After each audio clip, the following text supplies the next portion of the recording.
শোল মাছের তেল ঝালের একটা রেসিপি শেয়ার করব।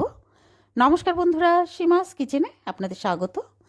তো এই রেসিপির জন্য শোল মাছগুলোকে নুন আর হলুদ দিয়ে সবার আগে মাখিয়ে নিতে হবে।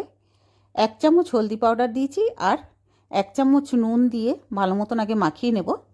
তারপরে আমি উপর থেকে দিয়ে দেবো সর্ষের তেল একটু স্প্রে করে, যাতে মাছগুলো আমি যখন ভাজবো তেলটা দিলে মাছগুলো ছিটে আসবে না। শোল মাছ নাকি ছিটে আসে, এই জন্য সর্ষের তেল দিলাম।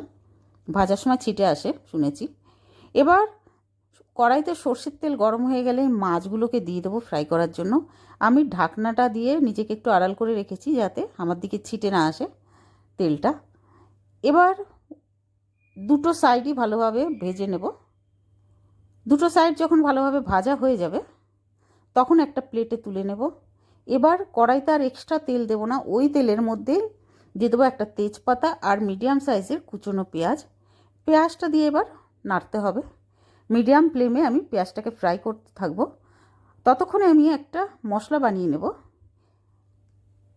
1 চামচ হলুদ সর্ষে, 1 চামচ পোস্ত আর 1 চামচ জিরে, সঙ্গে 4 থেকে 5টা শুকনো লঙ্কা একটু জল দিয়ে গ্রাইন্ডিং জারে ঢেলে এটার একটা স্মুথ পেস্ট আমি বানিয়ে নেব। এবার এই পেস্টটাকেই আমি কড়াইতে পেঁয়াজের উপরে দিয়ে দেবো। পেঁয়াজটা আমার ভাজা হয়ে গেছিলো, ভালো মতন কালারটা চেঞ্জ হয়ে এসেছিলো। এবার পেঁয়াজ আর এই মশলাটাকে ভালো মতন নাড়বো। নাড়তে নাড়তে যখন একটু শুকিয়ে যাবে তখন দিয়ে দেবো স্বাদ মতো নুন, 1 চামচ রেড চিলি পাউডার, 1/2 চামচ হলদি পাউডার আর 1 চামচ কাশ্মীরি রেড চিলি পাউডার দিয়ে মশলাটাকে আবারও কষাবো। ভালো মতন যখন কষানো হয়ে যাবে, উপর থেকে তেল একটু দেখা যাবে, তখন দিয়ে দেবো 1.5 কাপ ফুটনো গরম জল। দেওয়ার পরে একটু নাড়িয়ে ঢাকনাটা লাগিয়ে দেবো 2 থেকে 3 মিনিটের জন্য। 2 মিনিট পরে ঢাকনাটা সরিয়েছি, দেখুন ঝোলটা ফুটতে শুরু করেছে।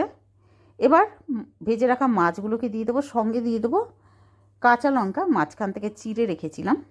কাঁচা লঙ্কা দেওয়ার পরে একটু নাড়িয়ে আমি উপর থেকে দিয়ে দেবো একটু সর্ষের তেল স্প্রে করে। তেল ঝাল তো, তাই তেলটা তো পড়বেই একটু বন্ধুরা। এবার লিডটা লাগিয়ে দেবো। 1 মিনিটের জন্য লিডটা লাগাবো। 1 মিনিট পরে লিডটা সরিয়েছি, আবারও একটু নাড়িয়ে নেব।